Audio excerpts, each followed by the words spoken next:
How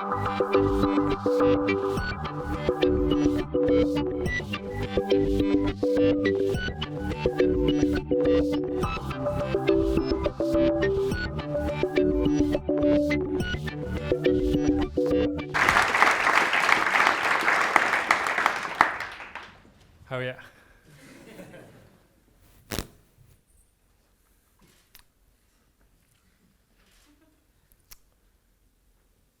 So, what would you do if you were driving by and you saw me standing at the side of the road hitchhiking? Pick you up. Great! Because hitching's weird like that. All sorts of things go through people's minds. You think, I haven't seen anybody hitchhiking in years, or I'm not sure about that guy and the look of that guy, or I'm too busy. Hitchhiking brings up all sorts of things in people's minds, in both the minds of the driver and the mind of the hitchhiker. Brings up questions of trust and of safety, questions of the generosity and the kindness of humanity, which are really important during these times of so much fear and anxiety and mistrust in the world. These are important questions for hope at this special time, because when we consider particularly the anxiety, the worry in the World Health Organization says that depression is fast becoming one of the biggest public health issues facing us. What is that telling us? Why is there so much hopelessness and despair? Surely this is a wake-up call. Surely it's a wake-up call that something isn't going right, that we need to change somehow. What has this got to do with hitchhiking anyway? Well, I'll tell you a little story, and it begins when I was 12 years old when I started hitchhiking. I was on my way home from school one day. I was on the school bus. I was sitting on my seat. I went to get up when my stop came, and I couldn't move. Some guys had tied the back of my coat to the seat, and I couldn't get off. And it was hilarious for everybody except me. I was actually humiliated that day. I decided I was never going to get the bus again.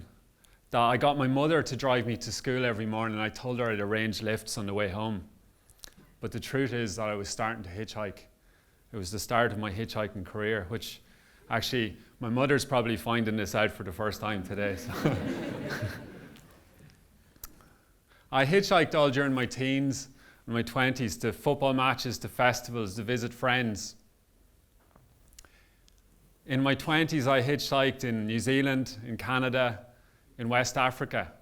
Hitching taught me to connect with people, to open up my eyes, to think about the world, to think about my place in the world.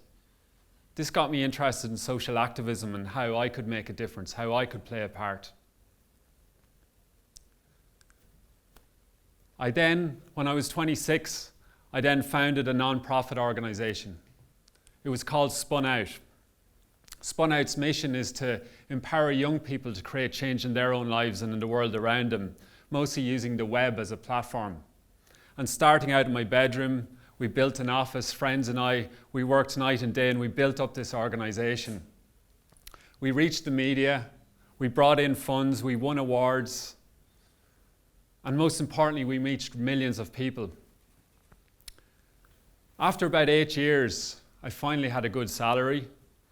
I had a swanky new office in Dublin city centre overlooking the whole city.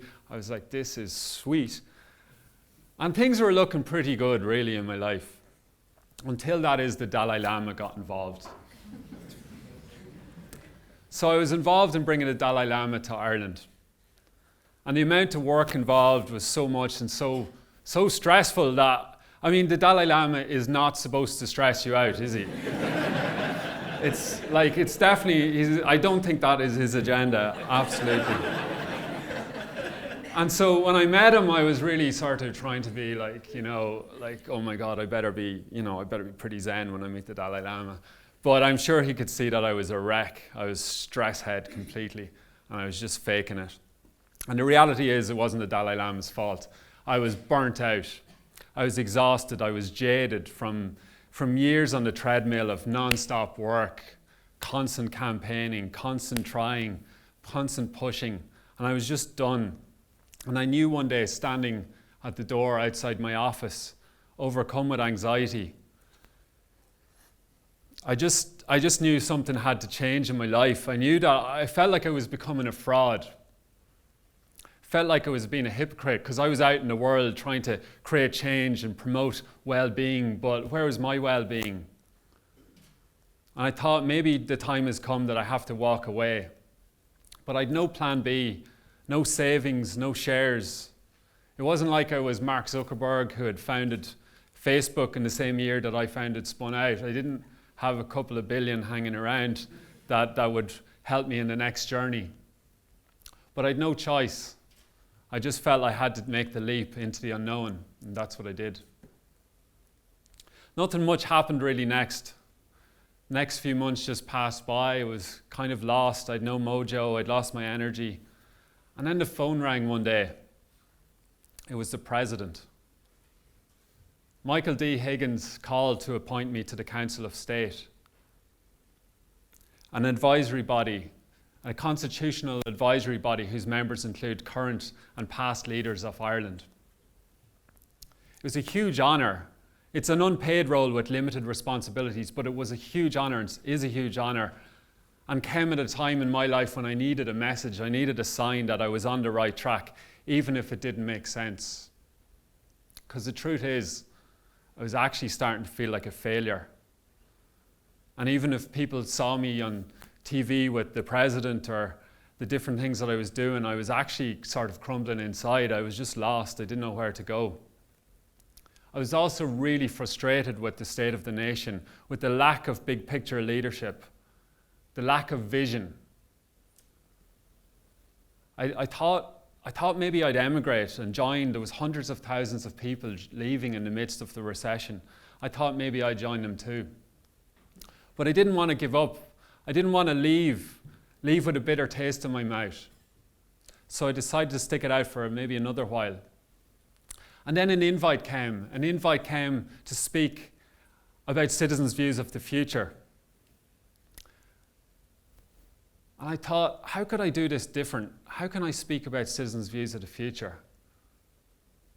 I thought, I'd go around the country and I'll ask people what their views are. And so I started this idea. I'd sold my car because I needed the money. I was sinking into debt. And I came up with this idea I would hitchhike. I hadn't hitchhiked in 10 or 15 years. And I called it Hitching for Hope, a listening tour of Ireland. It was a kind of a personal pilgrimage, I suppose, a political quest for hope when I needed it and when I felt the world needed it. The reactions I got were quite interesting. You'll never get a lift. Nobody picks people up anymore, except for that guy over there. He said he'd get in. And then some people said, sure, the mass murderers will get you. Now, I don't think the world is full of mass murderers, to be honest. Too much TV, maybe. But there are real dangers out there, I do accept that, especially for women. And I think that's something we really need to address. I thought about it some more. I thought maybe I should get real, get a job, do a PhD, grow up, be sensible. I was engaged to be married. What was I doing going off hitchhiking? What's that going to achieve anyway? But the call kept coming to me, inviting me, teasing me to hit the road, and that's what I did. And as soon as I put out my thumb, I felt liberated. I felt reconnected to part of me that had somehow got lost along the way. Everywhere I went, I got lifts. People opened up to me. They shared with me. I also heard a lot of frustration and sadness. People that were fed up being trampled on. Some people who were losing hope. But mostly I found people that were fighting. Mostly people fighting for hope, determined never to give up. People like Jane in Wexford who said, I'm not giving up for the sake of my 2 children who have autism. They deserve a proper future. They deserve proper health and education. My children deserve better treatment than bankers and bondholders. I want a better country. People like Noreen in Clare who left school when she was 14 and was now back in education in her 50s and becoming a community leader. or the retired business executive I met. He'd lived the high life, traveled the world, but had compromised so much in his health, his relationships, and his dignity. He had lost hope and was preparing to die when one day he was invited into the community centre for a cup of tea. It was like entering another world, he told me. It was like learning how to live again. And then I met people like Ross, 16-year-old Ross, who's passionate about sustainable building, can't learn it at school, so volunteers at the weekend. And people like Larry, who's set up a social farm for people who've been through hard times to come together, to connect with animals, with plants, with nature, with each other, with themselves, and to find healing outside of a system that is way too overly reliant on pharmaceutical solutions. And then I ended the trip on the hill of Ishnok, the ancient political and spiritual and the geographical centre of Ireland, a place where it's said the goddess Eru comes from, where the name Erin comes from, or Era, where Ireland gets its name. Aristotle once said that where your talents meet the needs of the world, therein lies your vocation. And I'd found a pretty weird vocation in hitchhiking.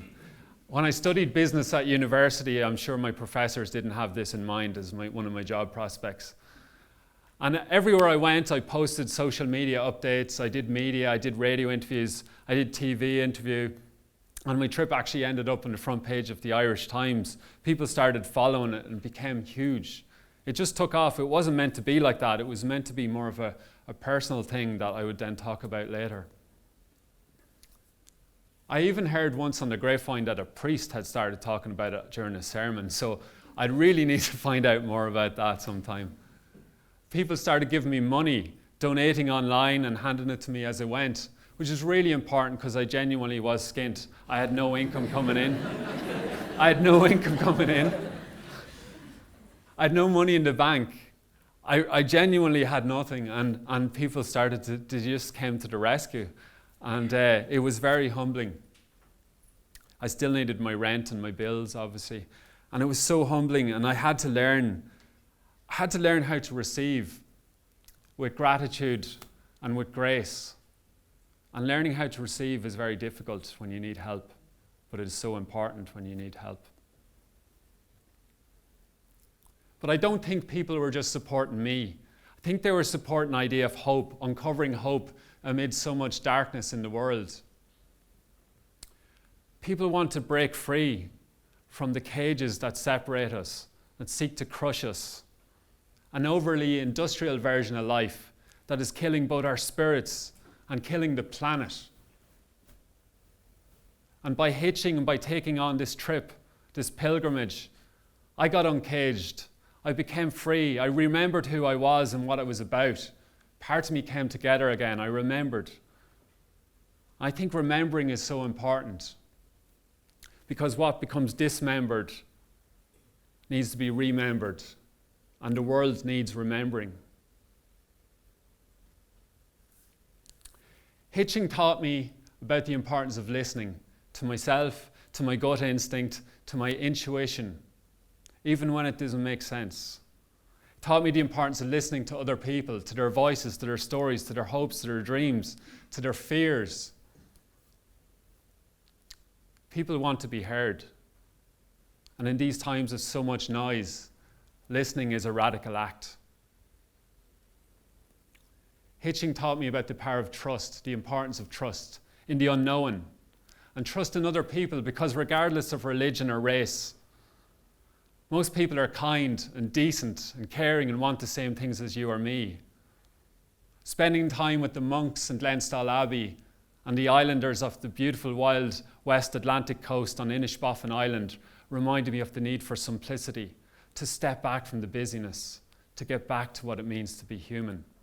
And last but not least, the importance of community. It reminded me of the importance of coming together, that we can't do it alone, that we can't be isolated and disconnected.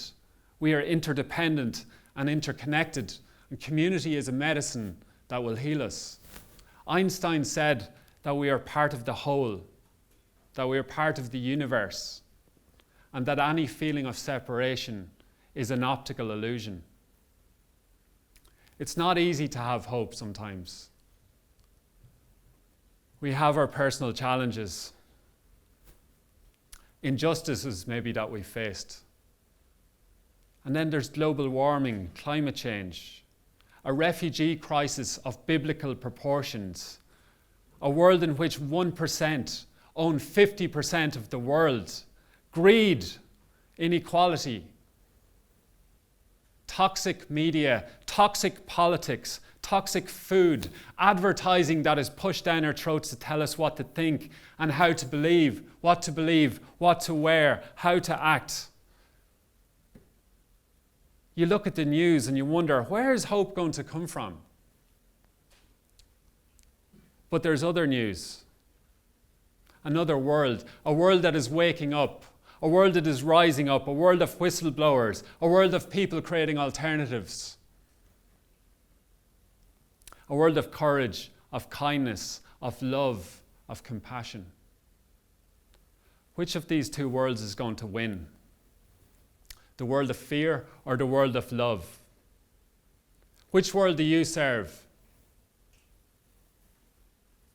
Because we stand at the tipping point of possibility, and your participation matters. Your voice matters. Your dreams matter. You matter. Now, people will say I'm a dreamer. Fair enough. But we need more dreamers, don't we? Yes. Don't we? Yes. See, I'm not the only one. So I'm going to leave you now with a challenge, if you choose to accept it. And you don't need to go hitchhiking. It's not for everyone, especially not in the rain. It's not so cool. But this is something you can choose to do now in your own mind and in your own heart. If you're up for this challenge. Hopefully you are.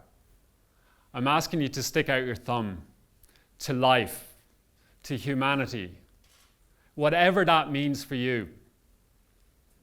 To go on a journey into the unknown, to trust, to let people pick you up, and to you pick people up when they need help. Because we need to uplift each other. And in a world that is crying out for hope, an urgent hope, a revolutionary hope, we can't just wait for hope to come. We need to get out there and make hope happen. Thank you.